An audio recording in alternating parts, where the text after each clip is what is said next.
One of the things that's been a theme throughout my professional life has been around the 7, 8 year mark.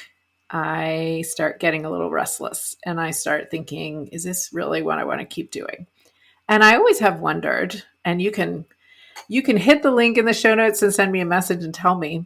I always have wondered if that's common. And most people feel that way after a period of time in a certain job or business, or if it's mostly me just always liking change. Either way, in midlife, we seem to even more often hit a point where we're kind of maybe rethinking what we want to do with our job or with our business. And so, if that's you, let's talk about it.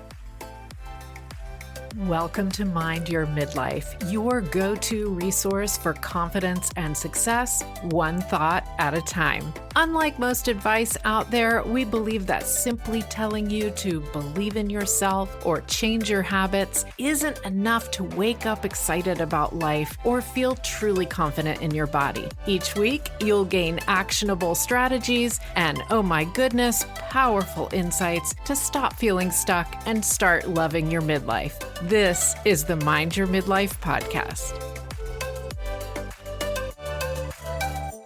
You may or may not have heard my story. I have changed careers a number of times. And the first major change after 2 jobs that were sort of similar to each other was from a corporate job to teaching high school. And that came about because I had young kids and I really wanted to be able to spend at least summers with them, have a bit more flexibility. And my job at the time didn't offer that. And so I really thought through what in the world, how could I achieve that? Because I did need to work. And at the same time, I wanted this time flexibility and I wanted something that would seem valuable to me. I didn't want to just be away pushing papers around and then feeling bad that I was away from my kids for no reason, just air quotes. So I realized that in my corporate job, one of my favorite parts was doing the training of my team members that I was managing and helping people and explaining things. And I kind of extrapolated that from there. Now, the funny part of this is when I decided what I was going to study in college, I purposefully picked something that was a little different than what someone might have expected because I said, I never want to be a teacher.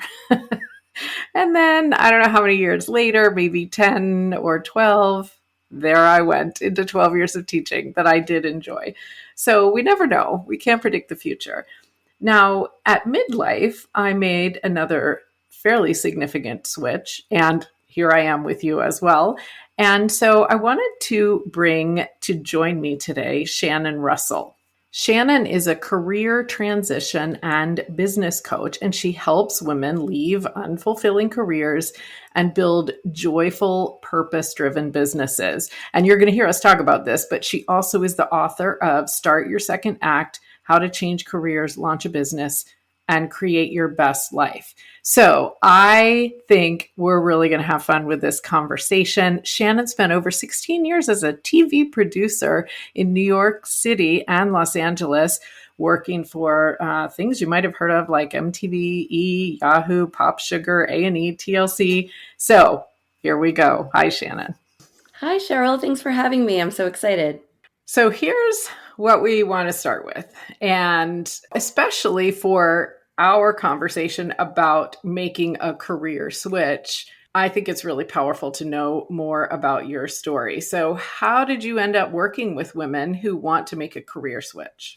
Yeah, so I myself made a career switch. So I left my career as a television producer and after 16 years, and I was trying to figure out what exactly I could do with those skills and that experience. And I actually ended up opening a franchise business to start. That was my first venture into business. And I taught children STEM education, so robotics and Legos, and was able to bring my 2 little boys along with me. But the idea for my coaching business started because customers in that franchise business would ask me what grade I taught because they thought I was a great teacher. And I would say, well, actually, I'm a television producer. And it would spark these conversations. And they would say, well, can you help me? I'm not really happy with where I am in my career. Can you help me figure out how to launch a business or change careers? And so I would help certain customers and friends of mine. And then I realized a lot of women, especially in midlife, were feeling the same kind of misalignment, and that I didn't want them to have to go through it alone like I did. So I launched my coaching business to help other women. I love that. And when we first met, I thought it was cool how our stories have so many similarities because I've switched careers a couple of times and I've gone in and out of education. And maybe coaching is sort of the thing that teachers are going to be really good at as well. Maybe that's what the thing is there. Yeah. But yeah, it takes guts to make a change like that. So this occurred to me when I was thinking about talking to you. Do you think that because it seems so often that in midlife women are thinking about a change, do you think that it's because maybe we didn't choose exactly the thing we loved the first time, or is it more often that just we've changed and so now it's time for something new? How do you see that? I see it as that we've changed. That, when we were 20 years old choosing our career path, we were in a completely different place. And if you are someone who is a mom or is caring for parents or has other, personal responsibilities, the job that you loved when you were 25 doesn't align when you're 35, 45 and beyond. So I often think it's that we've changed and we can love what we do or we cannot enjoy it, but it just doesn't really fit maybe the flexibility that we need at this stage in our life. Yeah, I think that's fair because it feels like there's a lot of moving pieces all moving at the same time. Yes. Yeah, different priorities. Exactly. And sometimes you just need that flexibility or that freedom. And if you're working a job like I was, which was lots of long hours, a commute, travel, it just didn't allow me to be home for bedtime and to be around for the kids the way I wanted to. So something had to give. And I think there's a Yeah. lot of jobs like that out there that make it really difficult for working parents. Yeah, I agree with that. They sound amazing and cool, but they're not always amazing and cool in practice. Yes, exactly, exactly. Well, what do you find is one or a few of the biggest concerns or the concerns you hear the most that women have about making a switch? Honestly, the number one thing, Cheryl, is, well, who am I to want to make this change? Like, it's oftentimes that women feel like it's a selfish choice and that they think, well, doesn't, I've had a couple of women say this to me, well, doesn't everyone hate their job? Shouldn't I just suck it up? And it's like, gosh, like, I know people think that, but it doesn't have to be that way. But I hear that so often, and that we want to, and maybe it's the women in us and just how we were raised by society, but the fact that we put ourselves second or last, and we think that it's a selfish move to want to pivot careers. So that, yeah, look at your jaw is dropping. If you're listening to this right now, I have to explain. I've been sitting here with my mouth hanging open. That is not what I thought you were going to say at all. And I'm Really? fascinated. And I'll tell you in a minute what I thought you were going to say, but truly, I'm fascinated. Mm. Yeah, So the idea that they would even want to think about, strive for, take action on something they feel they shouldn't. yes. And a lot of times, the second part to that is that they feel like they're going to cause chaos in their family by trying to make that change. So I have a lot of conversations with women about how can I make this change towards what I want to do, but in a way that is strategic and doesn't wreak havoc. And honestly, it's possible. And there might be some people out there that say, well, just put the date on the calendar and say I quit and figure it out. I'm not that person. I say, I know you have other people who are depending on you and you have to take care of yourself and others. So let's do it in a really strategic way so that you feel comfortable, because when you feel comfortable with your change, you feel confident, and that's going to lead you to success on the other side. But I think it's that first notion that who am I to think about doing it? And then so often women say, well, I'll wait until the kids are out of the house, or I'll wait until retirement, and I'll wait for that perfect time that never comes. Mm-hmm. And that's where I just get my rage and I want to shake and say, no, this is your moment. If you're thinking about it, do it now. Don't have a regret 10 or 20 plus years down the road. Yeah. And if I may just stick on that point for a second, again, if you're listening and you've heard other episodes of this podcast, do it now is something that I say all the time. And almost every guest, no matter what we're talking about, says, do it now, start it now, whether it's, hydrating or being healthy or changing careers or thinking about something differently, just start now, right? It's always better to start now. Mhm. Yes.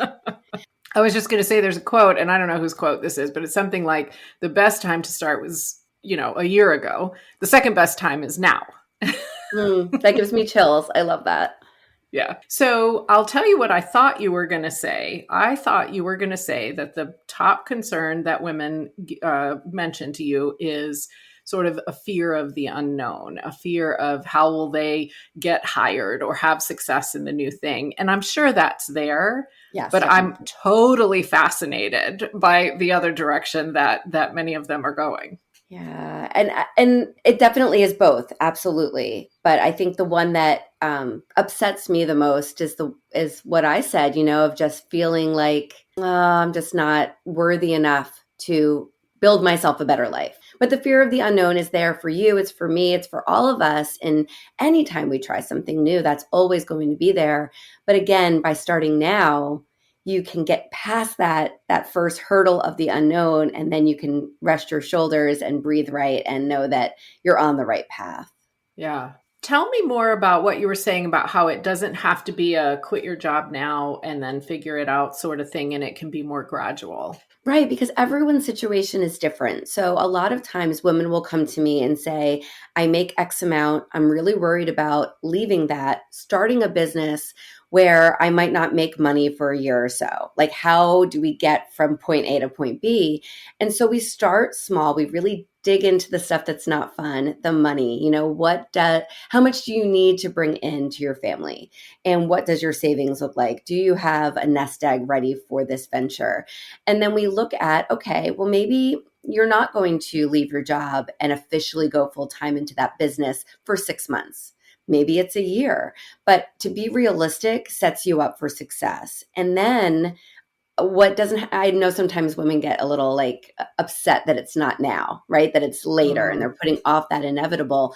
yeah. But we can do so much to build that business in this time. So while you're earning that paycheck, you can set up the LLC, you can do your market research, you can figure out if, all the pieces of building that business, the logo, the website, all of that while you're working. So when you're ready to go and you have that money saved, you can just go. And same thing if you're looking to pivot to a new career and look for a new job, you can update your resume, LinkedIn, do your networking, all of that while you're earning the paycheck. So there's ways to kind of build that roadmap to get you there in a way that feels comfortable, leads to that confidence. And when you're confident about that, it's going to, be portrayed to your family and your loved ones who may be a little Mhm. hesitant, but you can say, I have this plan, this is my timeline, and I'm going to get there. It just might not be tomorrow.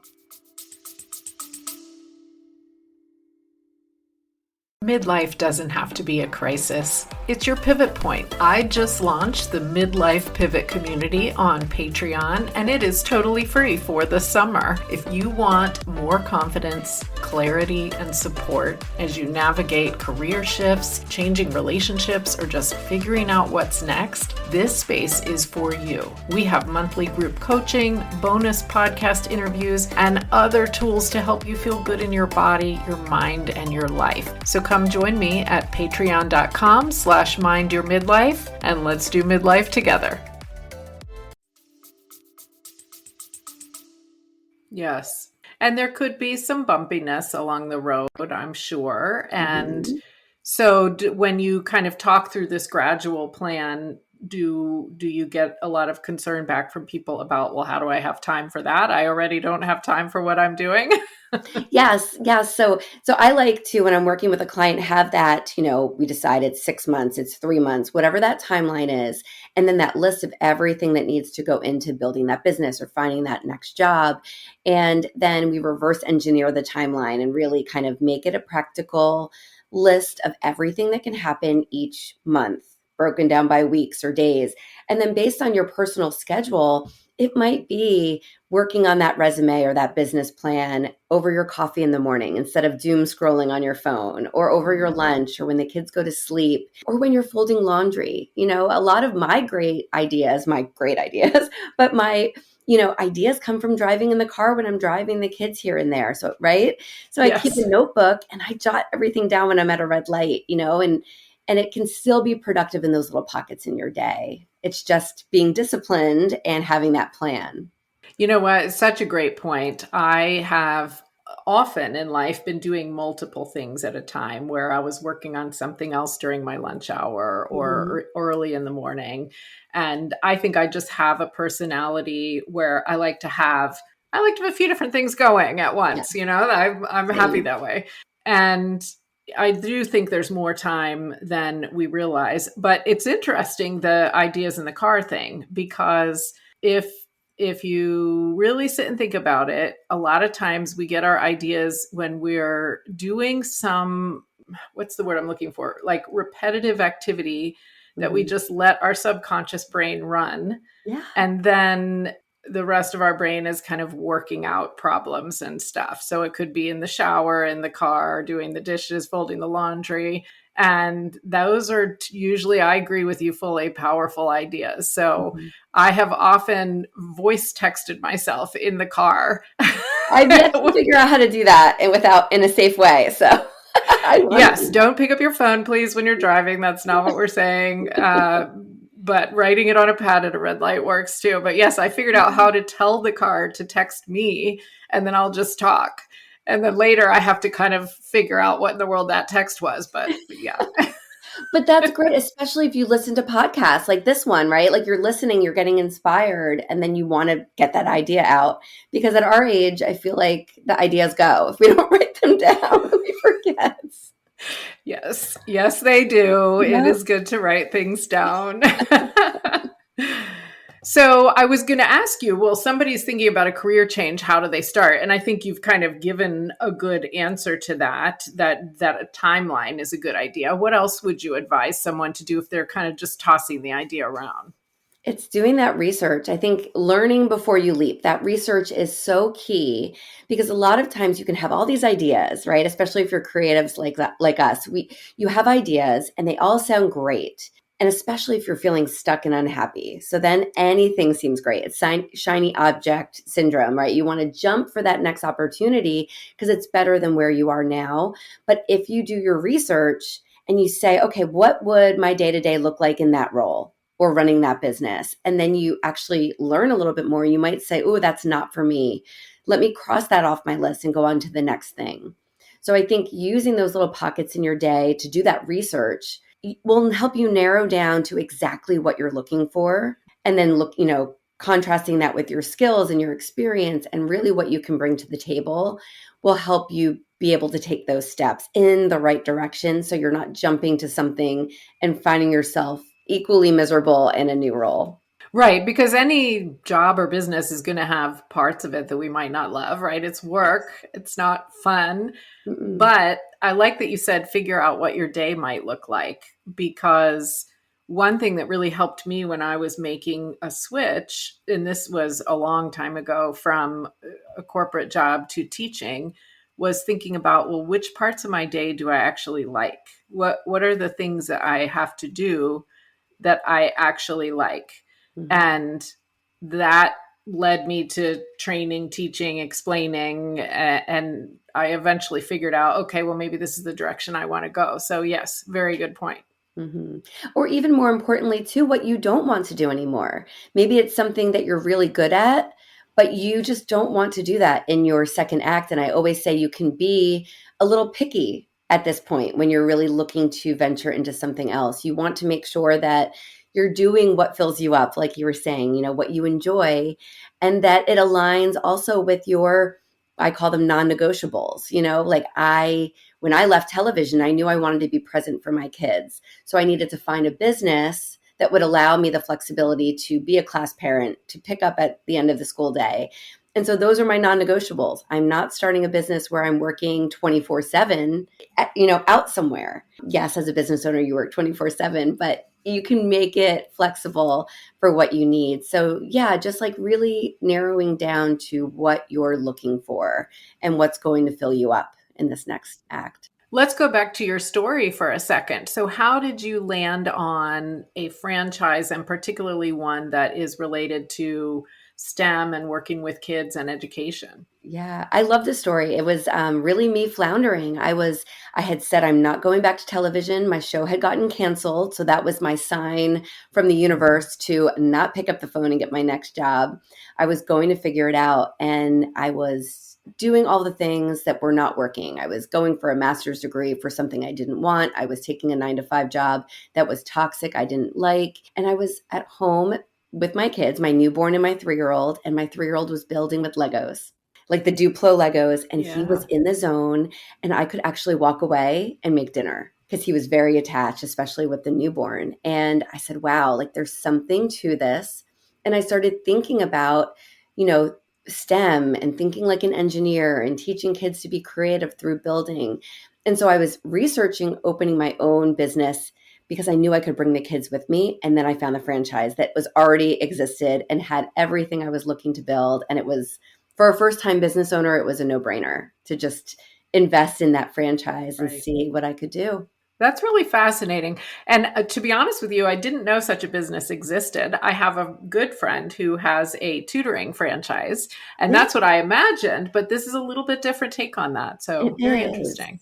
But Yeah. it's flexible. You can see how that would be flexible for a new mom who needed, that kind of a world. So, yeah, it's really looking at your needs again and what you want. And I felt like I was giving back. I felt like in the entertainment industry for me, it was a rather selfish, not selfish, but, a very altruistic kind of world. And I was like, you know what? I want to give back. I want to help other families and children and my little boys. And so Right. that felt good too, to go in that direction. Okay, so let's see what we have so far. Thinking about the parts that we like in what we're doing now and the parts that we don't like in Mhm. what we're doing now, what kind of schedule we might want, what I guess is the goal in terms of income, maybe kind of a timeline for that. And is there anything else that you would add for people thinking this through?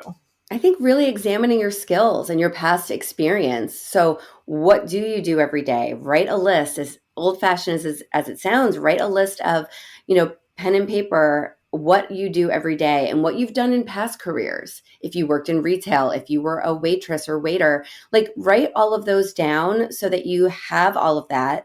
And then think about your options of what you'd like to move into and pull that thread from your experience to the business or the role and see what really aligns because we Mhm. can do so much more than we give ourselves credit for. And when you look at that skills list, you might say, well, and a lot of people say, well, everyone can do this. But no, you're just so close to it that it feels that way to you. But when you really examine it, you can say, wow, I have a lot to bring to this other role or a lot to bring to this business. And then you kind of create that little story for yourself of, this is Cheryl from Act One to Act Two, and what that story looks like, and why you are making that pivot and how it aligns.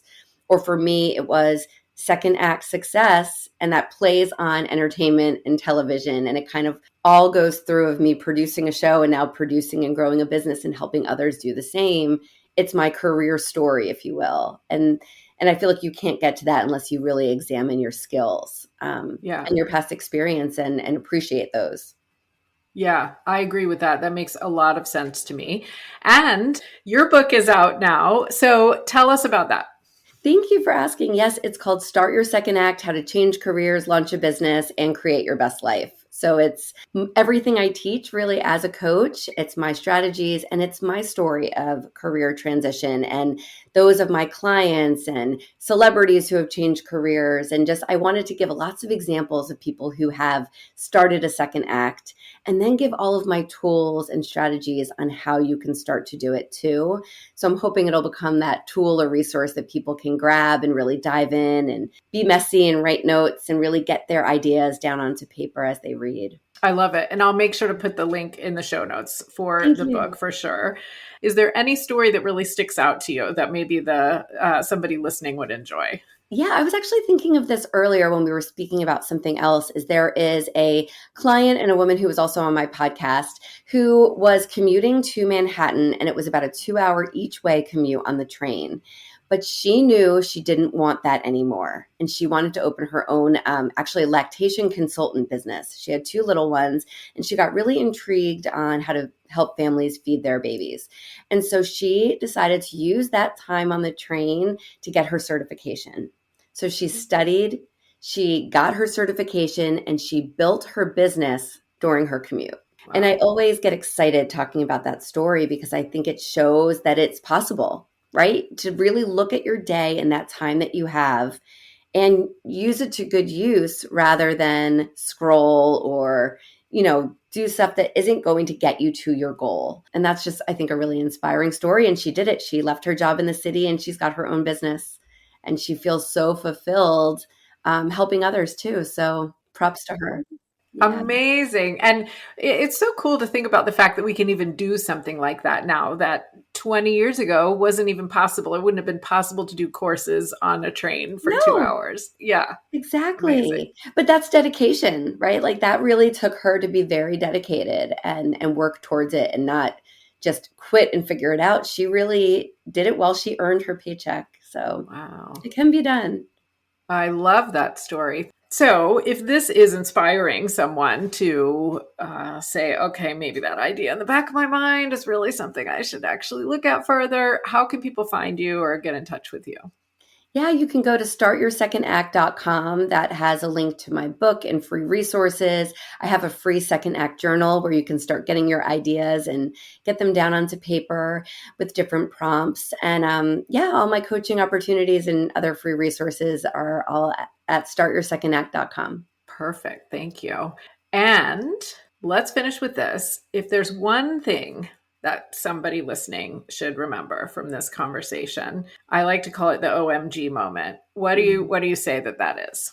I think it's give yourself grace. Like understand that making a leap in any direction is not going to happen overnight, but acknowledge that you're allowed to daydream about it and then put in the work to research it and just take small baby steps to get there. And the worst comes to worst, you get to the other side and you realize it's not for you and you go back to the person you are now. And you'll never have a regret of trying it. That's what we're trying to accomplish is living a life with no regrets and doing all of the adventures, trying all of the things to make you feel like a fulfilled, happy person at the end of the day. I love it. Excellent. And yes, worst comes to worst, you go back to what you were doing before. No loss. Amazing. Yeah. Mm. Okay. Well, Shannon, thank you so much for joining me. This was really fascinating. Oh, thank you so much, Cheryl. I feel like we could talk all day. I wish you could have been sitting with us when Shannon gave me the answer to what the top concern she sees women have about changing careers was. I truly, for 2 minutes, was sitting staring at her with my mouth hanging open. I I just want to say, if you are in a situation where you have a dream, or maybe that seems even bigger than what you have an inkling of something that you want in your life, career or otherwise, doesn't have to be about career, and you're telling yourself that you don't deserve to make the change to go and try and do that, that is where coaching can help you, because you do deserve to go for what you want, period. Now, is it going to take you away from your family? Is it going to interfere with some major key piece of your life? Well, then maybe different decisions need to be made. I'm not saying that. But do you deserve to have the job or the business or the living situation or the activities that are really most meaningful to you? We all deserve that. We all do. You would never want your kids to make a decision and say, well, I don't deserve to do what I really want, right? So why do we do it to ourselves? So my mind is blown. And I want to say, come hang out with me in the Patreon community if you are feeling like there's any chance that you need support with this. And you've heard me talk about it for a little while now. It's totally free all summer as a special for you. We have a monthly coaching call, extra interviews and conversations from podcast guests as well as from me. I think you'll love it. And maybe it will just be that little bit of extra support that you need. So I'll see you there.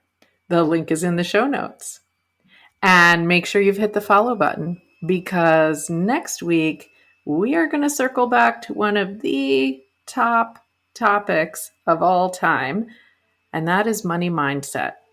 Actually allowing ourselves to believe that it's okay to make a significant amount of money and to go for that, and to just understand all the different pieces behind our crazy sometimes relationship with money. So I'll see you there. And in the meantime, oh my goodness, let's keep creating confidence and success one thought at a time.